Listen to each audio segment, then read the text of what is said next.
আমার বাপ, জিন্দেগি এখানে শেষ না বাপ, এখানে শেষ না। খাইয়া বইরা কোন রকম টাইনা হেসরাইয়া টানাটানি করে মিলে জিলাইয়া জোরাতালি দিয়া যদি কোন রকম এমন হতো এখানেই শেষ, যে যেদুর পারছি খাইছি দইছি দৌড়ছি মারছি, আমি মূল্যও শেষ আমনি মূল্যও শেষ, তাইলে তো এত টেনশন ছিল না। সবাই কামড়াকামড়ি করতাম, কাড়াকাড়ি করতাম, যে যেটুকু পারতাম নিতাম। তাহলে আমরাও বল দেখাইতাম, আমরা কি একারে বেউকুফরি। কিন্তু জিন্দেগি তো এখানে শেষ না বাপ, এখানে তো শেষ না। রাদিতুম বিল হায়াতিদ দুনিয়া মিনাল আখিরাহ ফামা মাতাউল হায়াতিদ দুনিয়া ফিল আখিরাতি ইল্লা কলিল। আল্লাহ তাআলা বলে, বান্দা তাহলে কি তুমি দুনিয়ার জীবন পেয়ে আখিরাতের মোকাবেলায় সন্তুষ্ট হয়ে গেলা? রাদিতুম, আমার বান্দা তাইলে কি দুনিয়ার জীবনে সন্তুষ্ট হয়ে গেলা? এই এক সেট সোফা, দুইটা আলমারি, তিনটা খাট, এইটুকু সামান্য সামান পেয়ে, এই সামান্য কদ্দুর ভাত মাছ চাল ডাল তরি তরকারি চা বন বিস্কুট, এই গল্প স্বল্প নাটক সিনেমা নিজেদের আড্ডা, এই এতটুকুর মধ্যে খুশি হয়ে গেল? ফামা মাতাউল হায়াতিদ দুনিয়া ফিল আখিরাতি ইল্লা কলিল। আল্লাহ তাআলা বলে, বান্দা বিশ্বাস করো, বিশ্বাস করো বান্দা, আখিরাতের তুলনায় দুনিয়ার এই জীবন একদমই সামান্য, একদমই সামান্য। দোস্ত আমার, বন্ধু আমার, নওজোয়ান সাথী আমার, তুমি ভাবতে শেখো ভাইয়া, ইনসাফের সাথে ভাবো, আলাদা ভাবো। সমবয়সী বন্ধুর লাগে মিল্লা ভাববো না, কিরে কিতা কয় হুজুরে শুনছো না, হেতেরে কিছু কইও না, তুমি ভাবো, তুমি একা ভাবো বন্ধু আমার, প্রিয় ভাই আমার, সাথী আমার। আল্লাহ তাআলা বলছে, বান্দা ইয়ালামুনা যাহিরাম মিনাল হায়াতিদ দুনিয়া ওয়া হুম আনিল আখিরাতি হুম গাফিলুন। দুনিয়ার জীবন তো খুব বুঝলা, আখিরাতের ব্যাপারে তো একদম গাফিল হয়ে রইলা। আল্লাহ তাআলা বলছেন, ওয়া ইন্নাদ দারাল আখিরাতা লাহিয়াল হায়াওয়ান লাউ কানু ইয়ালামুন। আমার বান্দা, দুনিয়ার জীবন তো তামাশা আর খেলাধুলা, আর আখিরাতের জীবনই হচ্ছে একমাত্র জীবন। যদি তুমি বুঝতা, যদি এই কথাটা বুঝতা, কত না ভালো হতো, কত না ভালো হতো। প্রিয় বন্ধু আমার, বাপ আমার, তাহলে আমরা এই কথা বুঝতে শিখি যে আমরা একদিন, এই ছোট্ট কথাটা মনে রাখেন, যে একদিন আমিও থাকবো না, একদিন দুনিয়াও থাকবে না, এটাই নিশ্চিত। একদিন আমিও থাকবো না, একদিন গোটা সৃষ্টি জগত কি থাকবে না। আমি মরলে এটাকে বলে মউত, আর গোটা সৃষ্টি যেদিন মরে যাবে সেটাকেই বলে কিয়ামত। সেটাকে কি বলে? কিয়ামত। কোরআনুল কারীমের এই সূরা, এই আমি যেটা পড়ছি এখন শুনেন আর একটু, আল্লাহ তাআলা এই প্রথম আয়াতে এই কিয়ামতের কথা বলছেন। কোরআনুল কারীমের 30 নম্বর পারা 69 নম্বর সূরা, না 89, 8, 9, 89 নম্বর সূরা আমি তেলাওয়াত করছি। এই সূরাটার মধ্যে মোট 30টা আয়াত, 30 আয়াতের মধ্যে শেষ 10 আয়াত আমি পড়ছি, 21 থেকে 30। এই আয়াতগুলো তরজমা বললে ইনশাআল্লাহ আমার কথা শেষ হবে, আল্লাহ তৌফিক দান করেন। সূরাটার নাম হলো সূরা ফজর। কোন সূরা? ফজর। ফজর এই যে জোহরের পর পর পরে যে নামাজটা, ঠিক না? কোন সময় পড়ে? এই মিথ্যুকরা, যারা পড়ো না তারা বইলো না, মিথ্যাবাদী, মাথা নোয়ায় রাখো। যারা পড়ে তারা না জানে, যে পড়ে না সেই নাফরমান কিভাবে বলবে ফজরের ওয়াক্ত কখন? তো আল্লাহ তাআলা কোরআনুল কারীমের এই সূরাটা নামে ফজর। এই ফজর সূরার শেষ 10টি আয়াত আমি পড়ছি। 5 ওয়াক্ত নামাজের মধ্যে ফজরের নামাজ, 5টি সময়ের মধ্যে ফজরের ওয়াক্ত অত্যন্ত গুরুত্বপূর্ণ। ফজরের নামাজ বহুতই গুরুত্বপূর্ণ। জুমার নামাজ যেমন অনেক ফজিলতপূর্ণ, ফজরের নামাজও অনেক বরকতপূর্ণ, অনেক গুরুত্ব। রাসূলুল্লাহ সাল্লাল্লাহু আলাইহি ওয়াসাল্লাম বলছেন, ফজরের নামাজ মুমিনের নামাজ। কার নামাজ? সবাই বলেন, ফজরের নামাজ মুমিনের নামাজ। রাসূলুল্লাহ সাল্লাল্লাহু আলাইহি ওয়াসাল্লাম বলেছেন, দুইটি নামাজ পড়া যারা মুনাফিক তাদের জন্য সবচেয়ে কষ্টকর, আসকাল। আসকাল মানে খুব ভারী। মুনাফিকদের জন্য দুই নামাজ, এক হলো এশার নামাজ আর এক হলো ফজরের নামাজ। এজন্য এশার নামাজ এবং ফজরের নামাজ জামাতের সাথে যে পড়ে না, রাসূলুল্লাহ সাল্লাল্লাহু আলাইহি ওয়াসাল্লাম বলেন মুনাফিক। কে সে? বলেন না কেন? মুনাফিক। আমার শায়েখ আল্লামা মুফতি মুশতাকুর নবী সাহেব বলে, এই কথা মনে রাখবেন, হুজুরের কথা এটা। হযরত বলেন, মুমিন ফজরের নামাজ ছাড়তেই পারে না, মুনাফিক ফজরের নামাজ পড়তেই পারে না। বলেন বলেন কি কইছি? কোন মুমিন ফজরের নামাজ ছাড়তেই পারে না? বলেন, এটা বলেন। মাতালারের না পুরো লাইন কোন? মুনাফিক ফজরের নামাজ পড়তেই পারে না, এটা মনে রাখতে হবে। মুনাফিক। হযরত আব্দুল্লাহ ইবনে মাসউদ রাদিয়াল্লাহু তাআলা আনহু বলেন, রাসূলুল্লাহ সাল্লাল্লাহু আলাইহি ওয়াসাল্লামের জামানায় কাউকে মুনাফিক সন্দেহ হইলে ফজরের নামাজে তালাশ করা হইতো। খোদার কসম, ফজরের নামাজের অনুপস্থিতি দেখে বুঝে নিত সবাই এ মুনাফিক, এ মুনাফিক। প্রিয় বন্ধু, হ্যাঁ, ভোটার আইডি কার্ডে না ইসলাম। দোস্ত, এনআইডি কার্ডে না লেখছো ইসলাম। এমনি আরশে আজিমের গায়ে ফেরেশতার আমল নামায় সেখানে কি লেখা হচ্ছে সেটা ভেবো। হাসরের ময়দানে এনআইডি না, আমল নামা। ভোটার আইডি কার্ড দিয়া না, ভোটার আইডি কার্ড দিয়ে দুনিয়াবি প্রয়োজন পূরণ হয়, সেজদা দিয়ে আখিরাতের প্রয়োজন পূরণ হয়। দুনিয়ার ঘর সাজে খাট পালং আর সোফা ফার্নিচার দিয়ে, কবরের ঘর সাজে সেজদা জিকির তেলাওয়াত দিয়ে।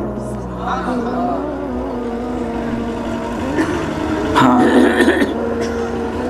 এজন্য মুনাফিক রাসূলুল্লাহ সাল্লাল্লাহু আলাইহি ওয়াসাল্লামের জামানায় সন্দেহ হইলেই ফজরের নামাজে দেখা হইতো। আল্লাহ আমাকে মাফ করে দেন। রাসূলুল্লাহ সাল্লাল্লাহু আলাইহি ওয়াসাল্লাম বলছেন, যে ফজরের নামাজ পড়ে না সে খবিস। খবিস, এটা খবিস, বুঝছেন? খবিস, খবিস, খবর শিখের বিতালি বর্ষ।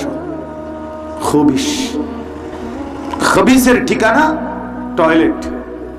খবিস থাকে কোথায় জানেন? টয়লেট। কেমনে বুঝছেন? না, দলিল আছে। নবী সাল্লাল্লাহু আলাইহি সাল্লাম বাথরুমে ঢুকলে দোয়া পড়তেন কি? এই তো বুঝাই দেন, আল্লাহুম্মা ইন্নী আউযু বিকা মিনাল খুবুসি ওয়াল খাবাইস। নবীজি বলতেন, আল্লাহ খবিস থেকে পানাহ চাই। তাহলে বুঝা গেল এর ভিতরে কে আছে? খবিস বেটা। এজন্য খবিস বাথরুমে থাকে।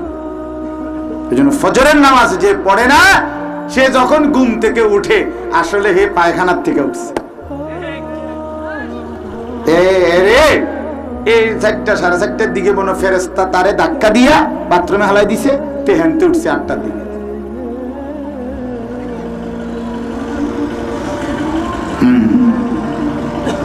খবিস এটা, ফজরের নামাজ যে পড়ে না। রাসূলুল্লাহ সাল্লাল্লাহু আলাইহি সাল্লাম বলেন, ফজরের নামাজ যে পড়ে না সে কাসলান, অলস, অকর্মণ্য। নবী সাল্লাল্লাহু আলাইহি সাল্লাম বলেন, যে ফজরের নামাজ পড়ে না, যাকা রাজুলুন বালা শাইতানু ফি উযুনাইহি, শয়তান তার দুই কানে মুত্তা দেয়, পেশাব করে দেয়। সরাসরি হাদিস। শয়তান তার দুই কানে পেশাব করে দেয়। কি জঘন্য কথা, কি সাংঘাতিক কথা। রাসূলুল্লাহ সাল্লাল্লাহু আলাইহি সাল্লাম বলেন, রাকাতাল ফজর খায়রুম মিনাদ দুনিয়া ওয়া মা ফিহা। ফজরের 2 রাকাত সুন্নাত, ফরজ না, সুন্নাত। সুন্নাত সরাসরি হাদিসের ব্যাখ্যা আছে। ফজরের 2 রাকাত সুন্নাত তামাম দুনিয়া এবং দুনিয়াতে যা কিছু আছে তার চাইতে কোটি গুণে উত্তম। শোনো ছেলেরা, মনোযোগ দিয়ে শোনো বন্ধু, কে তোমারে বলবে বন্ধু, কে তোমারে মনে করাই দিবে আল্লাহ থেকে দূরে সরে গেলে মাখলুক থেকেও দূরে সরে যায়। আল্লাহর নাফরমানকে পৃথিবীও পছন্দ করে না, কোন হারামখোরকে কেউ সম্মান করে না, কোন ব্যভিচারী লম্পট দুশ্চরিত্র, কোন বখাটে, কোন হারামখোর, সুদখোর, ঘুষখোর, কিস্তিখোর, এই নাফরমান একজনকেও কেউ পছন্দ করে না। আল্লাহ তো করে না, মাখলুকও করে না। দুনিয়ার কেউ হয়তো সামনাসামনি টাকা ক্ষমতার জোরে কিছুক্ষণের জন্য মুখামুখি হয়তো যে জি জি জি জি জি জি জি জি জি আমি নিজে দেখছি হুজুর, নিজে আমি চাক্ষুষ এক লোকের একবার দেখছি একটের সামনে তে মনে 50 বার কইলো 2 মিনিটের ভিতরে জি জি জি জি জি জি জি জি মনে 2-4 মিনিটের ভিতরে 50 বার বলছে। বেটা সৈরাস গেছে হেইতে ক হুজুর মনটা চাইছে ফাঁসাতে একটা লাত্তি রেখেছে। ঠিক হইতেছে আমি বললাম ওমা কিও কোন আস্তাগফিরুল্লাহ, আমনে এবার যদি জি জি কইতে কইতে ফেনা উড়াই লেলেন অন আমনে কোন এখনই লাত্তি দিয়ে লেবেন কজরে কাটটা সুদখোর, এই শব্দটা কাটটা কি হারামখোর হুজুর, সুদখোর। এটা ভয়ে হুজুর বলতে পারি নাই, কিন্তু মনটা চাইছে। তাহলে বলেন এটা ইজ্জত হইল? হারামখোর তোর এই জি স্যারের কি অর্থ আছে? সম্মান এটা? তোমরা একটা ছেলে দেখো, ছেলেরা, এই ভাই আমার, একটা ছেলে বলো, তোমরা যারা নামাজ পড়ো না, সমাজের কেউ কোনোদিন তোমার ঘরে আদর করে ডাকছে কিনা তোমার বিবেককে প্রশ্ন করো। বেওকুফ, সমবয়সী কতগুলো অসৎ বন্ধু ছাড়া তোমারে ডাকে কে? তোমার লগে যে তোমারে ডাকে তেও তো আরেক মোবাইল টিপুন না, বেডি চাউন না, উলঙ্গ নাচ দেখুন না অভ্যস্ত, হে ছাড়া আর কি বলো? আরেক চরিত্রহীন ছাড়া তোমারে ভালো কে ডাকছে বেটা? আমি তো অনেক সময় বলছি, তোমরা যারা এই বিশ্রী নতুন কাটিং এর এই চুল রাখো, তোমাদের বন্ধুরা শুধু বলে, সমবয়সীরা, দোস্ত তোরে সেরকম লাগে। আমি অনেক দিন বলছি, আজও বলি, এখন বলো, যে যে তোমার এই যে কইছে দোস্ত তোরে সেরকম লাগে, তারে একটাবার জিগা, দোস্ত আল্লাহর দোহাই, ওই সে যে যার মতো আমারে লাগে হেইতেটা কেডা? এটা তো নিশ্চয়ই তোর কাছে সেরকম লাগছে আমারে, তো সে কে যার লগে আমারে মিলছে? এটা কেডা? কার লগে মিলছে? কি গাঁজাখোর না ফুট্টাখোর না বাবাখোর না ইয়াবাখোর না ডাইলখোর না হারামখোর? কার মতো মনে হয়েছে? তালাশ করলে দেখা হবে কোন গাঁজাখোর ইয়াবাখোরের মতো রাখছে। এই জন্য নওজোয়ান, বোকা হইও না, এত বেকুব মানুষ হয় না, মুমিন বোকা হয় না। হাদিস আল্লাহর নবী বলছে মুমিন সাদাসিধে হয়। আল মুমিনু গিররুন কারীম, মুমিন আলাভোলা হয়, সাদাসিধে হয়।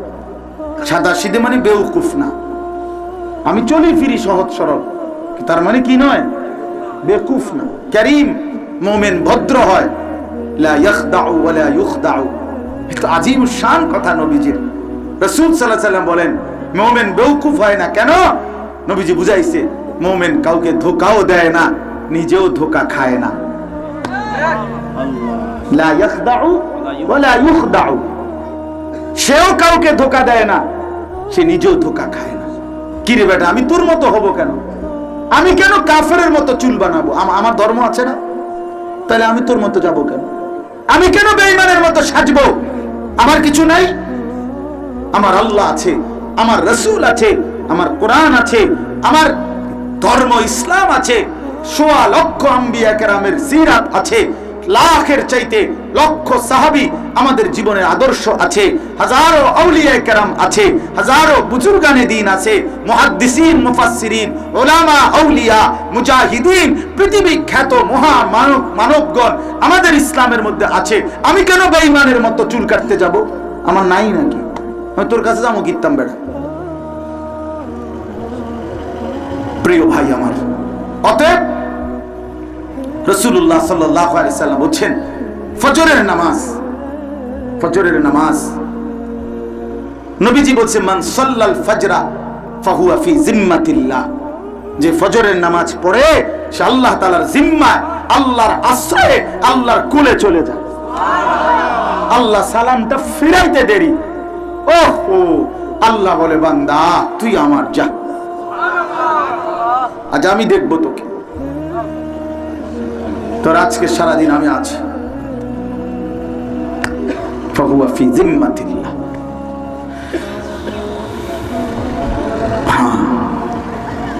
এই জন্য ভাইয়া, নওজোয়ান ছেলে হিম্মত করো, হিম্মত করো ভাইয়া, ফজরের নামাজ পড়বা, বলো ইনশাআল্লাহ ফজরের নামাজ পড়ো, মজা পাইবা, দেখবে জোর কষ্ট করে উঠো। কোরআন শরীফে 3টা জাতি এখানেও আছে, 3টা জাতির কথা আছে।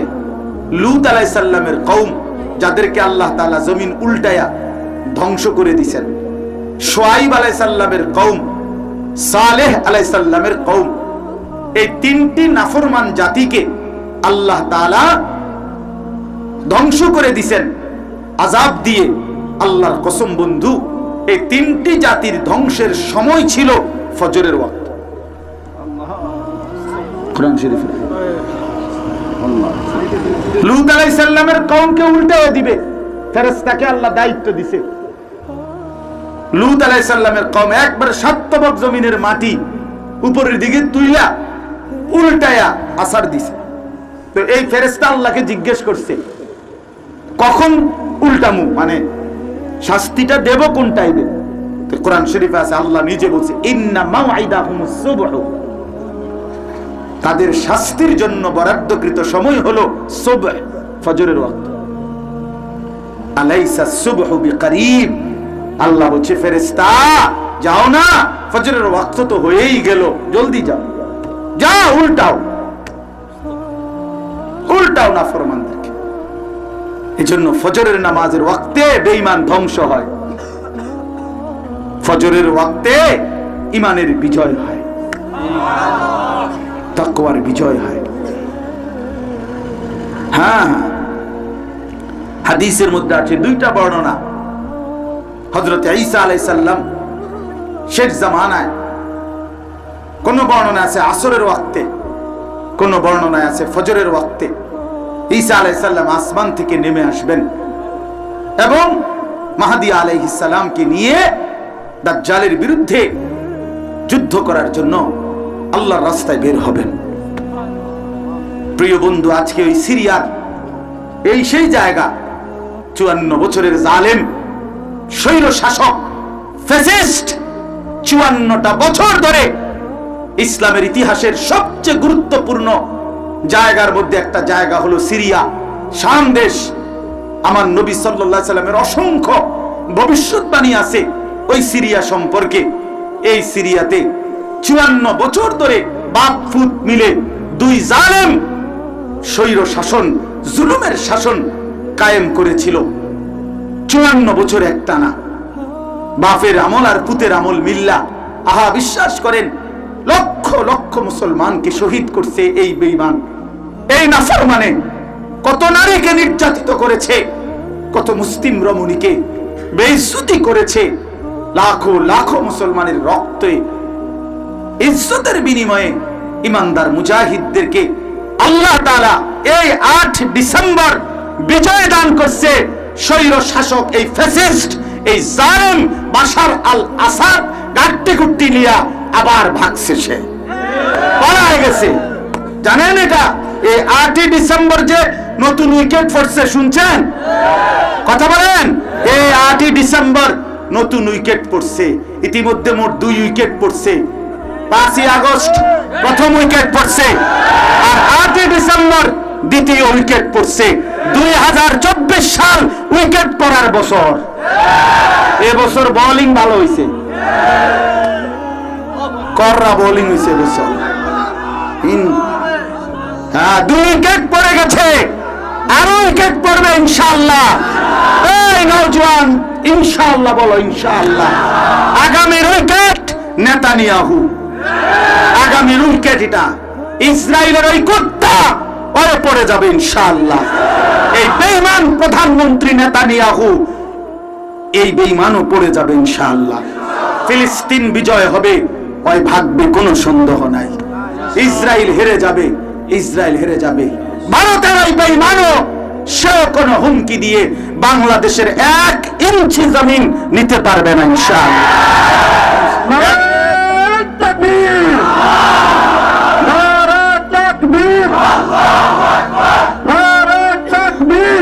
এটা মনে রাখতে হবে বন্ধু, এটা মনে রাখতে হবে। 130 কোটির বড়াই করে তাদের 130 কোটি হিন্দু, 110 কোটি হিন্দু, তোর 230 কোটি হিন্দু হোক ইন্ডিয়াতে, আমরা 1 পয়সাও গণার ধরি না বেটা, 1 পয়সাও না, 1 পয়সাও না, 1 পয়সাও না। মুসলমান আমাদের একজন, তিনি আগেও একজন, এখনো একজন, আগামী তো একজন, তিনি আল্লাহ। বলো ভাইয়া কে? জোরসে বলো। তিনি বড়, আল্লাহু আকবার। আমার বড়, আল্লাহু আকবার। মুসলমানের নওজোয়ান ছেলে তোমরা দাঁড়ায় স্লোগান দাও, তাকবীর দাও, দাও তাকবীর দাও, বেঈমানকে শোনাও দাও, তাকবীর দাও, দাও জোরসে দাও। আল জিহাদ, আল জিহাদ,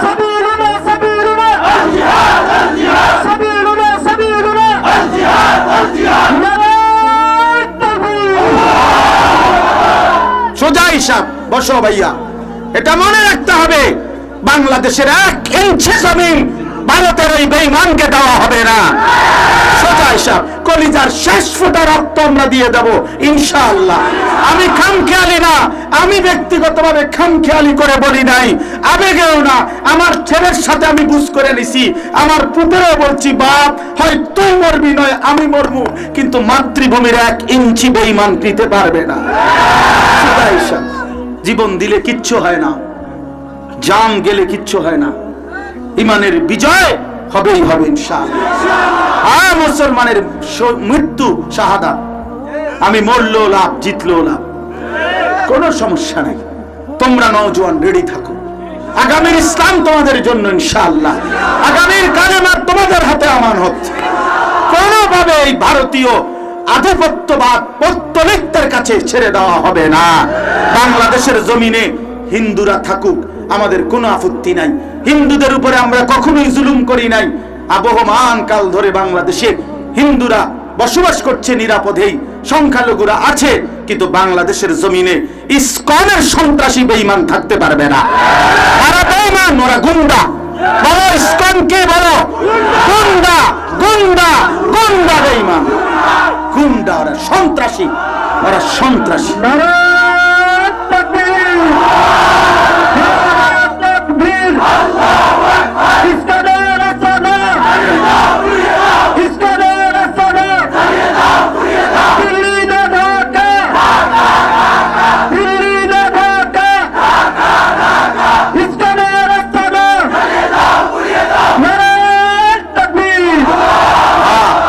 এটা আমাদের কলিজার স্লোগান, মনে রাখতে হবে। দিল্লি না ঢাকা, ঢাকা, ঢাকা। আবার বলো, দিল্লি না ঢাকা। আমার মাতৃভূমি, এটা মুসলমানের ভূমি, এটা ইসকনের ভূমি না। এদেশ মুসলমানের, এদেশ কালেমাওয়ালা, এদেশ ইমানের। আমরা ফজরের আজান শুনে ঘুম ভাঙ্গি, আমরা মালিককে সেজদা দেই। পেঁয়াজ বন্ধ করে দিবে, আলু বন্ধ করে দিবে, তার আব্বার পেঁয়াজ, তার বাপের, মোদির আব্বার পেঁয়াজ, তোর বাপের পেঁয়াজ বেটা। আলু তোর বাপের, জিজ্ঞাসা করো বেটা, তোর আলু, তোরে আলু খাওয়ায় বেঈমান। তোদের 130 কোটি বেঈমানকে আলু, পেঁয়াজ, আদা, রসুন যা খাওয়ায় যিনি, তিনি তো আমার আল্লাহ বেটা, আমার আল্লাহ বেটা। এই বেঈমান তোর কি? তোর তো মুক্তি ছাড়া আর কিচ্ছু নাই বেটা।